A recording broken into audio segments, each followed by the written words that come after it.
On a morning like this, it's a little difficult to be succinct, just because I feel like there's so many beautiful things to say this morning. But in the first place, I want to direct your attention to this image of Jesus. When the days of Jesus' being taken up were fulfilled, he resolutely determined to journey to Jerusalem, and he sent messengers ahead of him. One can imagine, we know about Jesus that he had limited knowledge, even though he was the eternal Son of God, and as God is omniscient. He knows all things all the time. But as a man, he learned through what he suffered. He grew in wisdom and strength. He was really like us in all things but sin, but had been given prophetic knowledge about what was to come, and he began to unfold the darker chapters of his time on earth with his disciples. You recall, the disciples didn't want to hear this. This was not a happy message in the first place, that he was to suffer and be put to death by the very people he came to save. If you can imagine for a moment those times in your life where you received news, and perhaps it's most easiest, let's say, to imagine this when you receive bad news, like a diagnosis, or perhaps the loss of a loved one. That in those moments, it's as though the world kind of stands still, and everything around you just continues apace. Right? You can imagine this, maybe you're in a room filled with people, or in your car, when you receive a phone call, or you go sit somewhere sort of alone, and you kind of look up and you see everybody just going about their life as though nothing were the matter. And in fact, for them, nothing is the matter. But for you in this moment, you're kind of caught in a presence, realizing that all the things that you had scheduled that day kind of are not that important anymore. That in fact, what's most important in those moments are the bonds of love that you share, your relationship with the Lord, the spiritual dimensions of life, the things that we so often take for granted on this side of eternity. This can happen in moments of joy as well. It's those times where you're sort of looking out, perhaps encountering natural beauty, or perhaps looking at a child and sort of seeing them and realizing who they are, the little mystery of a child and the gift that they are, sort of encountering them again for the first time, in this paradoxical moment. Realizing it's so easy to take all that for granted, but in this moment, you're so present to it. You can imagine that this moment was like that for Jesus. Otherwise, he wouldn't need to be resolutely determined, because he knew that this trip to Jerusalem was going to mean a precipitous set of events were to begin. By precipitous, I mean one thing leading to the next. Right? He went to Jerusalem knowing that his disciples were going to fail, that they would deny that they knew him. Even one of his disciples betrayed his trust in all that he was and turned Jesus over. In other words, his closest friends. We also know that he knew his mother was going to be a witness to all these things, that her pain and suffering in these moments would be complete. He knew that the very people he had come to save, it was those people who were going to nail him to the cross. I want you to keep that image of Jesus in your mind for a moment, and we'll revisit it. This firmly resolute Jesus, now turning, in a certain sense, changing the tides of his story here on earth. He who had gathered so much fame, right, and had a retinue of followers, not just the inner 12, but a group of people. He was famous. That this Jesus was about to lose it all, and had a sense of this, a prophetic knowledge about what was going to happen. Keep that image of Jesus in your mind. I want to say, in response to the Dobbs decision, life after Dobbs, the decision that overturned Roe v. Wade, but also the Casey versus Planned Parenthood decision. Let me first say, for those of us that are rather cynical about the world of public reason and political discourse and all the rest, for those of us that don't really look for much hope, this was a real emanation of hope. A moment where we saw what was clearly a step in the right direction. We also know that the work has just begun, because ultimately this problem, this scourge of abortion, is a spiritual wound. Like so many other problems in our culture, there's no law or juridical manipulation that can heal human hearts. To remember that the injury and the woundedness of abortion is something that is a spiritual wound and therefore requires a spiritual medicine. That this is really a Jesus question. And that as a people of faith, it's our responsibility to continue our prayers for mercy. We give thanks on this day. I think it's important to remember those of us that believe there is a God who has interest in this world, who loves this world, that all the babies that we're talking about, born and unborn, were wanted by him, that they were willed out of nothingness and into being, loved into being by him. For those of us that know that and believe that, we're good about getting on our knees and staying faithful in our intercession for change. Sometimes, though, we forget to give thanks. Gratitude covers a multitude of sins. You can't be thankful and angry at the same time. You can't be thankful and lustful or gluttonous at the same time. Let's remember to be thankful to the Lord, firstly. I also want to acknowledge that the woundedness caused by abortion is something that touches us all. Some more than others, however. To acknowledge that there are women who have suffered abortions, clinicians and medical personnel who have been involved in abortions, fathers who have lost sons and daughters because of abortion, others of us who know loved ones who disagree with us. I firstly want to say that vitriol will not win this battle. Despite the raucous debate that will continue, I want to suggest to you that for the Christian, the thing to keep in mind is that our love for human life, for women and for children, moms and dads, and all the good fruit that passes through the family, the destiny of humanity, passes through marriage and family, that love does not end in the delivery room, but extends into the whole of life. That our care has to be directed to those who find themselves afraid. Something like 85% of the women leaving an abortion clinic after their procedure would tell you that they felt that they didn't have any other choice. An extraordinary fact. If we could just change that fact, that statistic, we would be one up on the rest. Brothers and sisters, in a special way, I extend to all those that have been hurt by abortion a special blessing on this morning. That though we applaud everything that's been done and will continue to be done, we also, in a special way, pray for the healing of those that have been hurt by abortion.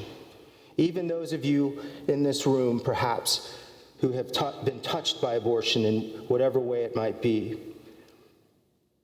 In a special way, we remind you that the love of the Father has no limits, that the love of the Father is something that heals and restores. And one of the gifts of the love of the Father is that it inspires hope.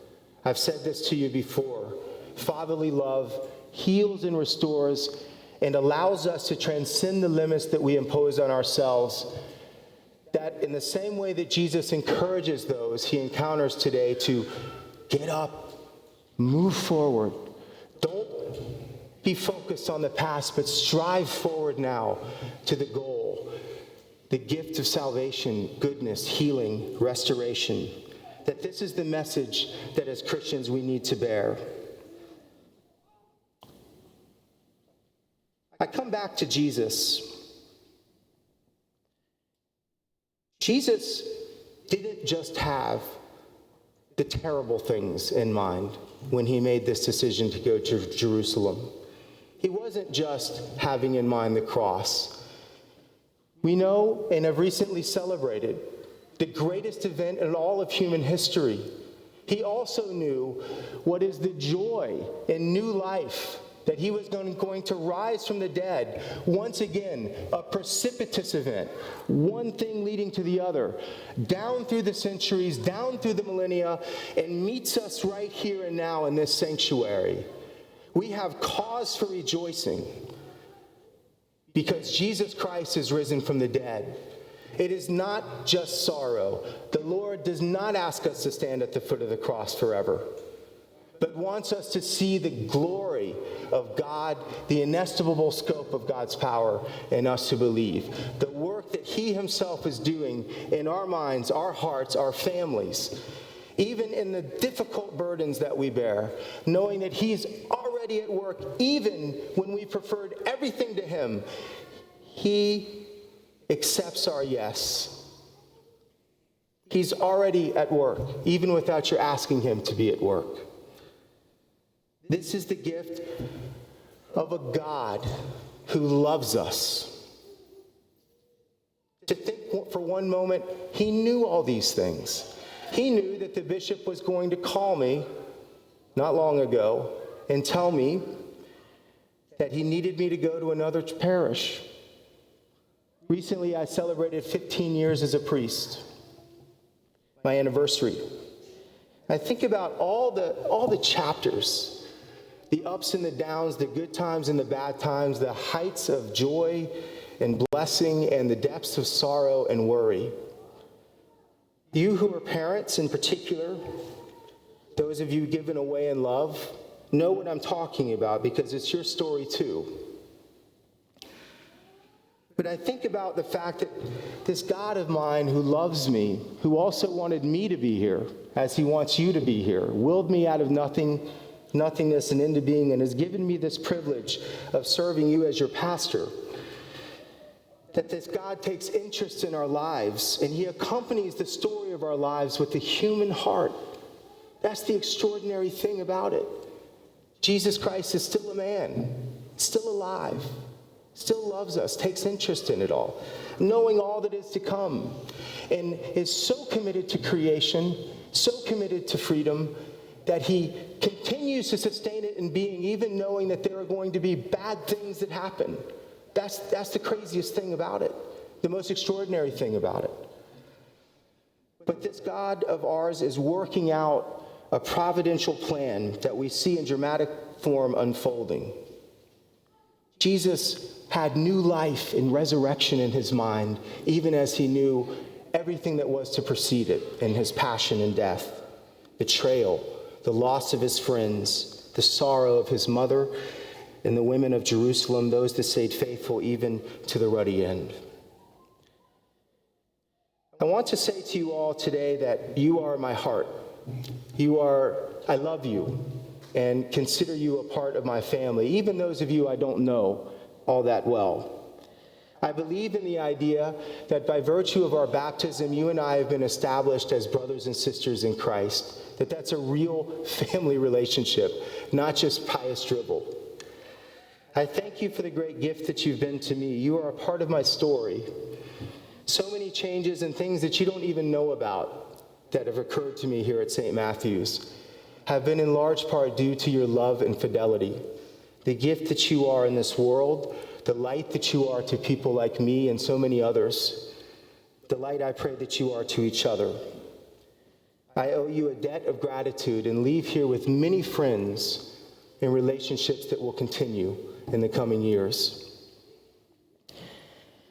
I feel a debt of gratitude in a particular way, and it's always dangerous to begin thanking people, right, in list form, and because there are so many to thank, and you're always afraid that there's going to be someone left behind.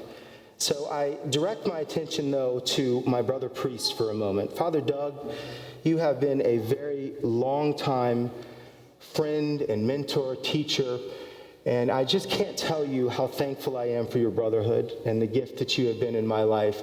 Guys, when you live as roommates There's a kind of intimacy established there, which many of you can relate to, but it really is like a family. And Father Doug, you have always been there for me and always believed in me. And I can't thank you enough for that, and pray God's blessing upon you. I likewise thank Father Tom for his goodness and his mentorship, for my brother deacons and the faithful service that they've given to this parish, the brotherhood that they afford us as presbyters, as priests in ministry. Their ministry is indispensable. In a special way, I also need to thank, I'm often in the position, Melinda, of thanking you for your competence, thanking Helen for her competence. In some ways, we all know that so well about Helen and Melinda, the dynamic duo in the office, and how they are just so giving of their time. But in a special way this morning, I want to thank you, Helen and Melinda, for the love that you've shown to me as your pastor and your friend. You have accompanied me and have afforded me something that is very rare in the life of a priest, and that is the special love that only a sister, a mother, a woman in the faith can give you. You are, in so many ways, dear to my heart. And I can't thank you enough for the way that your love for me has inspired me. Once again, even through my doubts, has allowed me to continue my journey, and has allowed God in his grace has allowed me to be a better priest because of your friendship and your closeness. So I thank you both from the bottom of my heart and wish you every blessing, and know that this same gift that you've given me has, not only has it been the gift that you've shared with other priests that have passed through these doors, this sanctuary, but will be a blessing for those to come. Ashley, who is also Ashley Slaughter, who we hired under the shadow of the pandemic. I just have to say something special about you, Ashley. Ashley is a graduate of Georgia Southern, for those of you that don't know, and has served as our development director, but also is moving to Salt Lake City and beginning similar work there with the University of Utah. I want to say, Ashley, in a very special way, you represent the gift that this parish is to the students of Georgia Southern.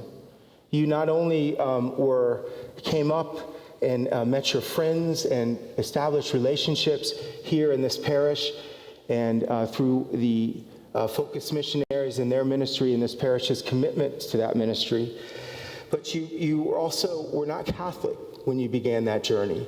And you became a Catholic, and you're a convert. And I just can't help but to say this, and I pray this isn't condescending to say this, but I just can't help but to feel pride in you as a father feels for his daughter in a special way. Spiritual fatherhood. And I know that God's going to continue to use the gifts, the same gifts that you showed us, not just your skills and the goodness that you've, and the virtues that you've gained in the course of your experience as a development director and campus minister here at Georgia Southern and St. Matthews, but also your friendship. You were like the glue that kind of kept us on the level in the office, and I just thank you for your presence and also your friendship. Finally, I direct my thoughts to you, brothers and sisters, and we'll end on this. I want you to know that I love you and that, once again, you are my family. And I don't mean to sound like a Hallmark card when I say that. I leave you with the words of St. Paul, and they are words that speak from my own heart. I do not cease to give thanks for you, remembering you all in my prayers, that the God of our Lord Jesus Christ, the Father of glory, may give you a spirit of wisdom and revelation in the knowledge of him, having the eyes of your hearts enlightened, that you may know what is the hope to which he has called you, what are the riches of his glorious inheritance in the saints, and what is the immeasurable greatness of his power in us who believe. Amen.